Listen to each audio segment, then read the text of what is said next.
तर मित्रांनो आपलं झालं आता परत मुंबईला जाण्याचा टाइम. मस्त की बॅगा पॅक तर केलेल्या होत्या. बाहेर येऊन बघतो तर काय गावाची टमटम तिथे हाजीर होती. टमटममध्ये बसलो आणि आजीला बाय बाय केलं आणि हे बघा आमचं गाव बघितलं आणि त्यानंतर थोडा वेळ ट्रॅव्हल करायला सुरुवात केली एकदम गारगार वातावरणामध्ये.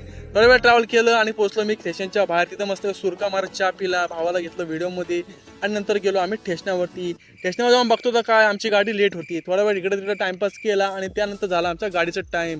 नंतर आम्ही आमच्या इकडे जाऊन थांबलो आणि तिथे आली समोर आमची ट्रेन.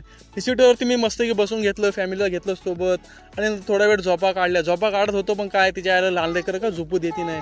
मस्त की नंतर थोडा वेळ टाइमपास केला. नंतर मागवलं आम्ही जेवण मस्त एकदम तिखट एकदम झणझणीत जेवण करून घेतलं. पण काय तिच्या याला झोपच येते नाही. थोडा वेळ कसं तरी टाइमपास केला. नंतर आला आमचं कल्याण स्टेशनवरती आम्ही उतरलो आणि नंतर आम्ही बसलो सीधा ऑटोमध्ये बसलो आणि गेलो सीधा घरामध्ये. झोपायची तयारी चालू होती. चला तर मित्रांनो भेटू उद्या.